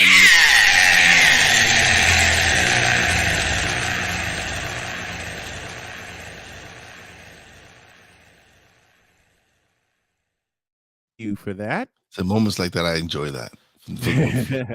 Anytime you talk about Brady taking an In L, that game, while Tom Brady was throwing for 500 yards, Nick Foles was on the other side throwing for 400 yards. And you know who was standing? You know who was standing right next to Bill Belichick the entire time? Malcolm Butler.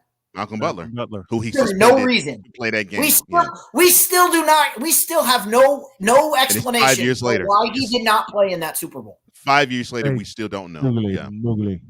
Nobody knows. Nope, no one knows. Who's the only receiver in Super Bowl history with a 200-yard game? Jerry Rice. That was easy. Who caught same Super Bowl? Who caught the game winner? John Taylor. Everybody knows. True or false? In that game, Montana had a 300-yard game. False. True. 357. Oh wow. Yeah.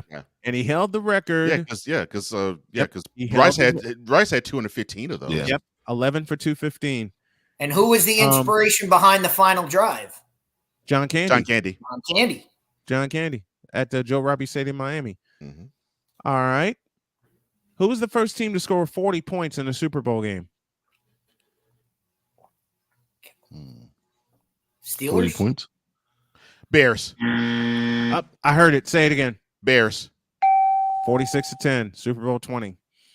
And not one of those points was scored by Walter Payton. A travesty.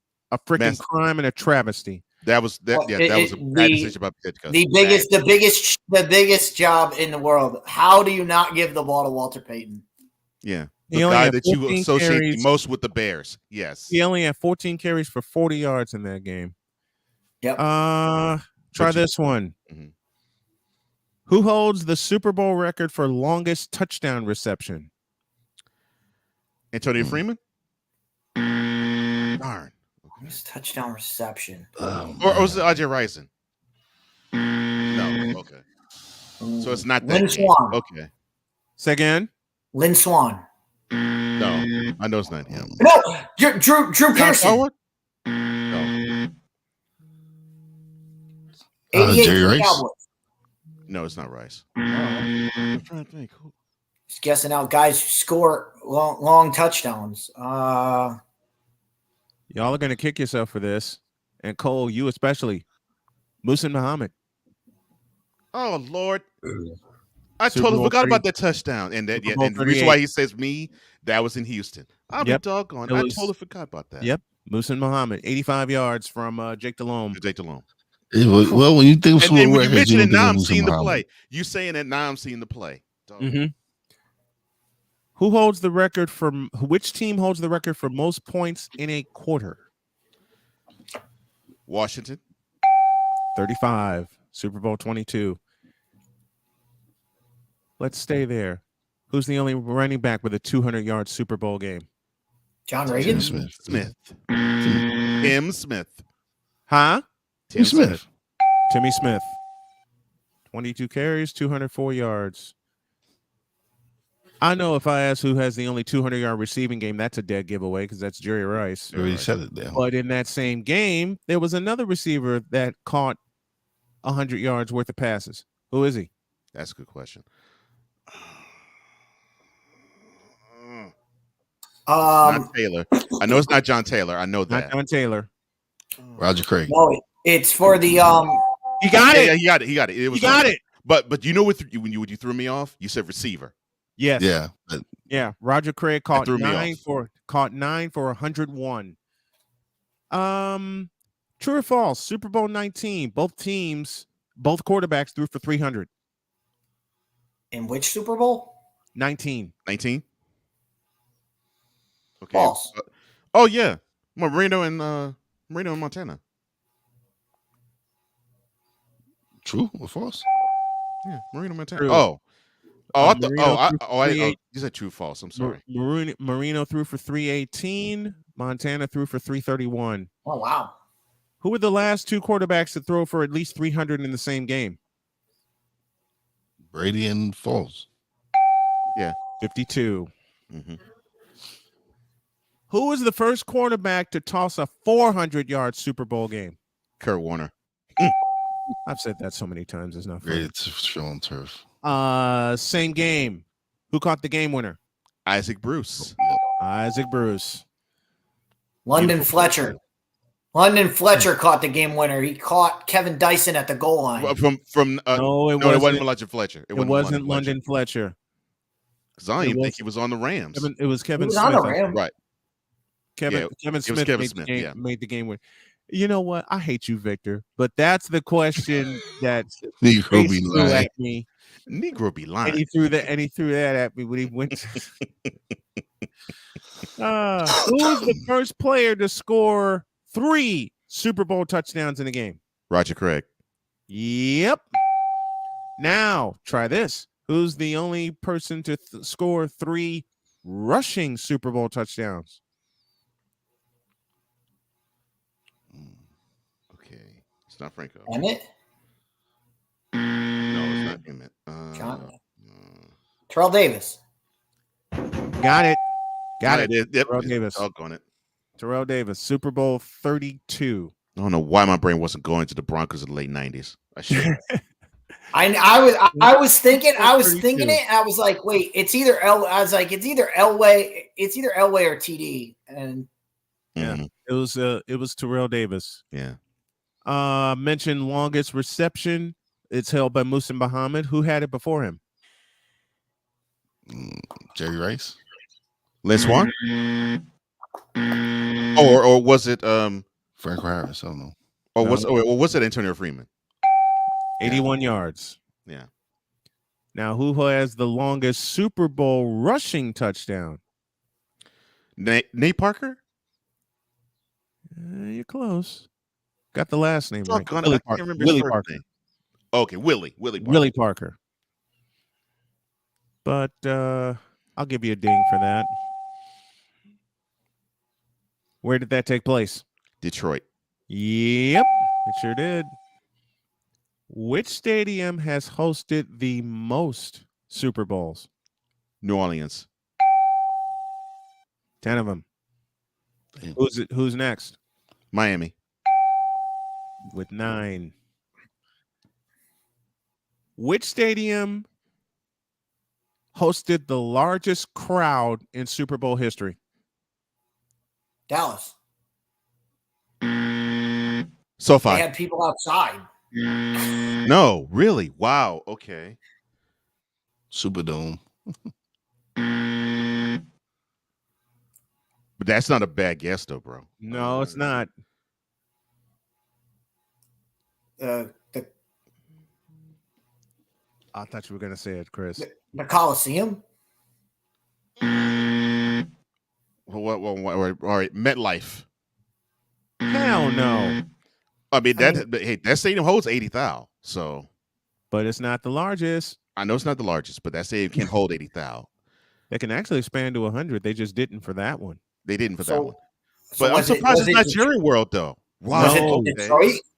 Did Jerry World has the second largest? And no, for your answer, Deets. Okay, so let's try Rose Bowl. 103, 985, Super Bowl 14. Oh, the Rams Steelers. Okay. Yeah, Super Bowl 14. McCarthy got it right. It was the Rose Bowl. That's weird that it would be the Rose Bowl. Yeah. No, it's not. No, it's not. It's the smallest stadium they play the Super Bowl in. Wrong. No, it's a huge. No, Rose Bowl is a Wrong. huge stadium. I'm surprised it's not SoFi, considering that they also can expand to 100,000. Well, SoFi was cheap. They didn't expand it. Right. Matter of fact, let me look. That's why I'm surprised it's not. That's why I'm surprised it's a Rose Bowl for that reason, because they've actually played it in SoFi. They played it. They didn't count all the people that were watching in Dallas in the parking lot. Here's a factor for you. SoFi's attendance 70,240. Only 70,000? Yep. They built that stadium so that when they do host the Super Bowl, it's supposed to be 100,000. Wow. Mm-hmm. Okay. They haven't gotten that far yet. And they won't get that. They got to put the extension on. Yeah, it was. It was. I thought it was. I speaking of attendance, I was right the first time. I said 14 had the largest. Let me confirm because I remember the figure of 103,985. Let me confirm that. Yep, this is. It's the Rose Bowl. It's the Rose Bowl. 103,985. Super Bowl 14. Rams versus Steelers. Before the Bucks and the Rams, who was the team that was closest to their stadium to host the Super Bowl? 49ers. Yep. Stanford Stadium. Barely 20 miles up the road in Palo Alto. Yeah. And that was a dreary day. Yeah, it was. They had sun for a while, but then Montana put on the sleeves, and that was that. Oh, man. Who are the only two teams with a 50-point Super Bowl game? 49ers. Mm-hmm.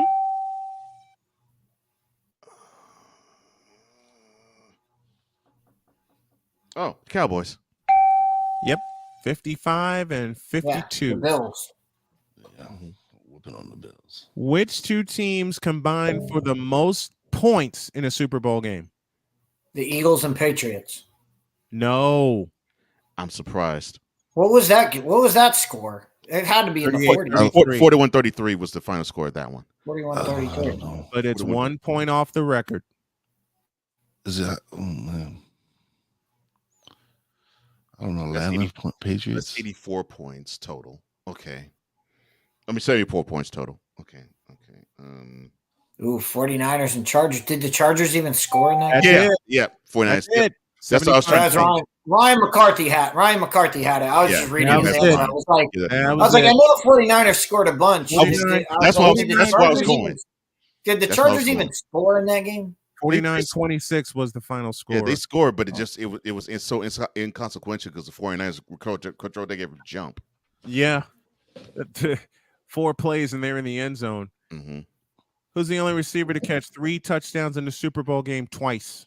Oh, Jerry. Who else? Can you name the 2 games he did it? 29. Denver. 29 and Got them both. 29 and 24. 24. Yeah. Okay. Not 40s. We got the 50s. Who was the last team to be held without a touchdown in a Super Bowl? Would The that Rams. be the Giants? The Rams against the Patriots. All they got were field goals. No, they scored a touchdown in that game. So it's not wait. So wait. You okay. So you mean I guess that means even if it's a kickoff return for touchdown, then that basically is okay. Nope. Cool. So, Who's the it only wouldn't be team the to be Giants. held without a touchdown in the Super Bowl? Vikings? Nope. Darn. Well, they were without a touchdown. They were, but they weren't the last They one. weren't the last. Okay.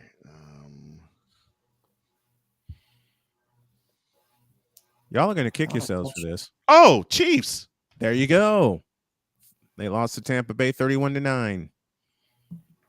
Oh, yeah. Who was the first team to go without a touchdown in the Super Bowl?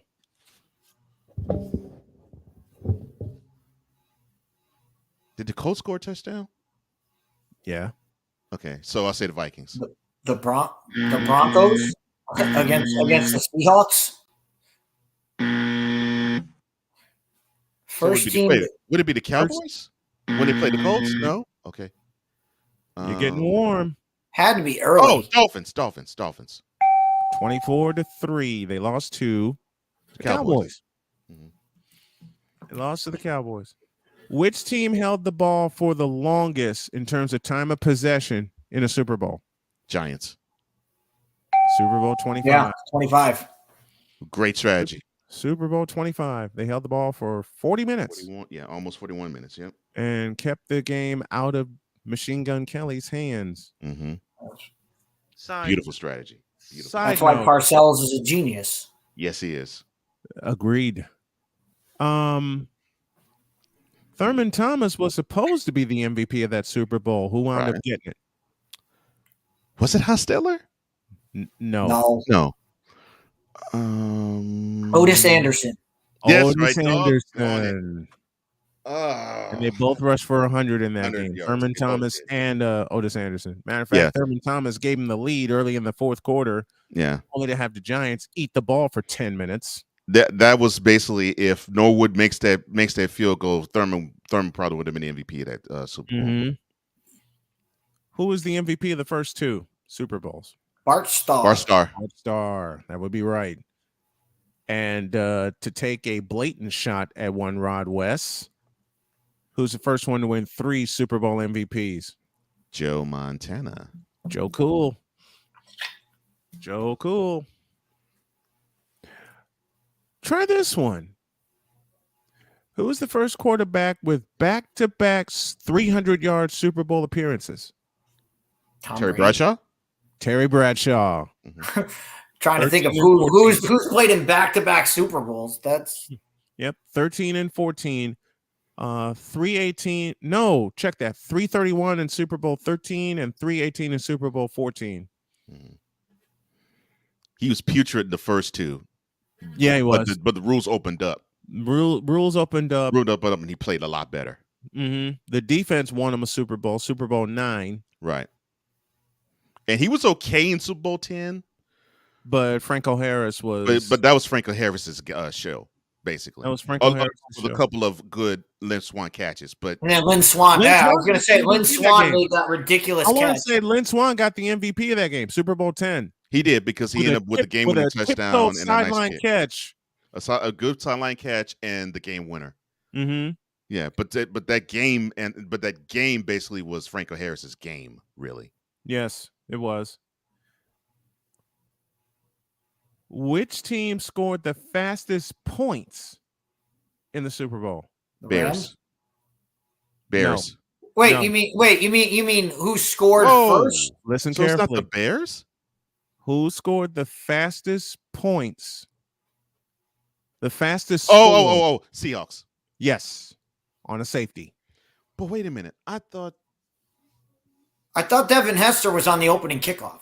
No, it was opening kickoff, score. but Fastest score. Okay, so the Broncos must have had a touchback. Aaron snap. And then the next play was an Aaron snap that went to the end zone for a safety. I thought it was a kickoff return and then the Aaron snap. Okay. All right. Who scored the fastest touchdown in Super Bowl history? Devin Hester. Who scored the fastest offensive touchdown in Super Bowl history? Drive the Rams. No. Wasn't the show on turf? I would say, would it be the 49ers? Yes. Super Bowl 29. Young to Rice. Rice. Okay, it was Rice. A minute 24 into the game.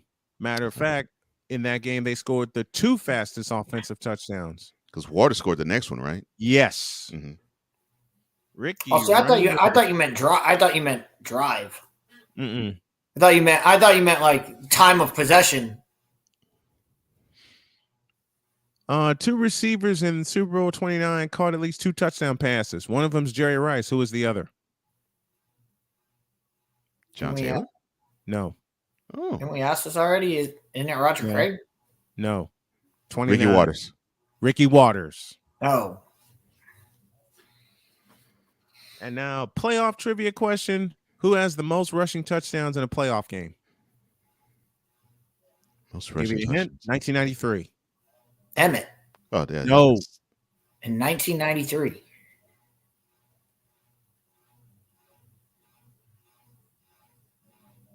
Most rushing touchdowns in a playoff game. And it's not Emmett. Okay. Thurman Thomas? No. Okay.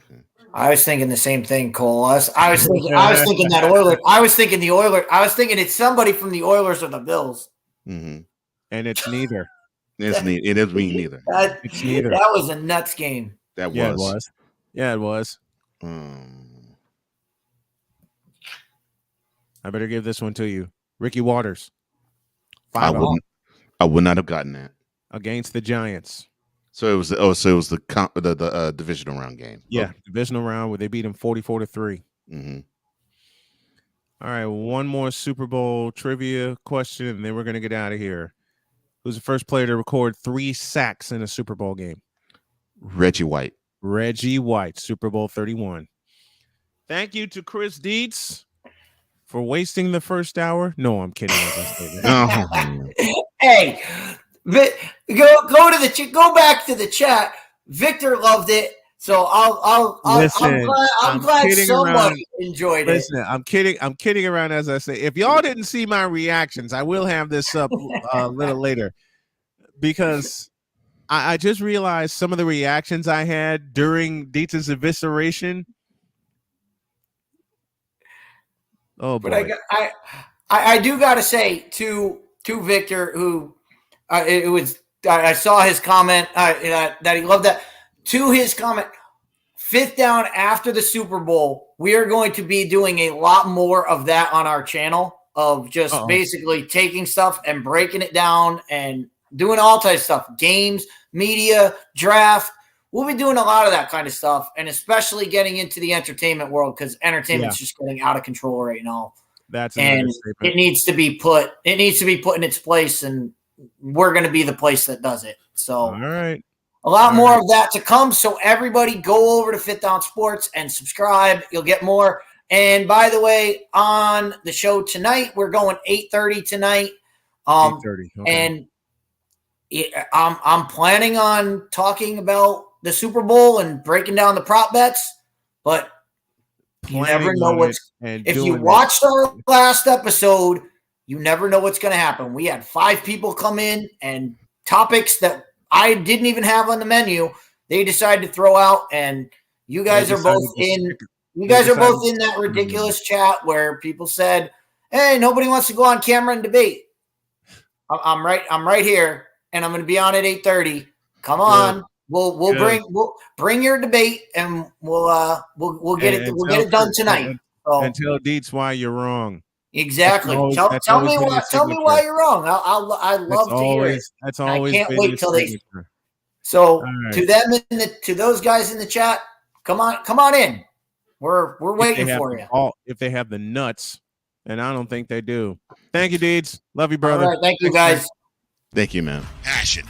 Come after me. I'm a man. I'm 40. Unflinching. Let's go back to losing. Parking was easier. Unrelenting. They're not going to keep him off the field tonight. Totally. This one has a chance. Dietz.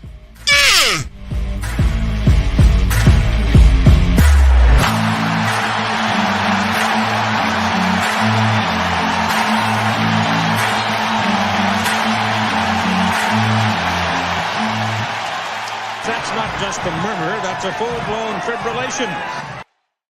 Yeah, that's what's happened to me during the first hour.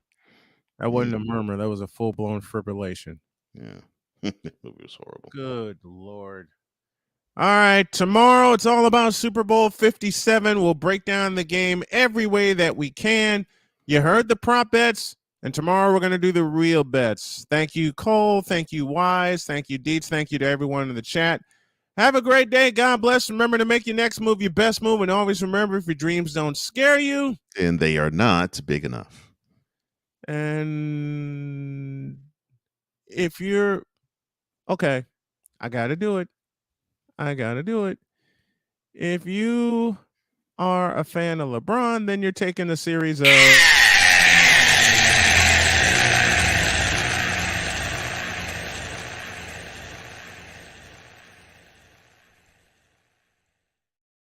my turn.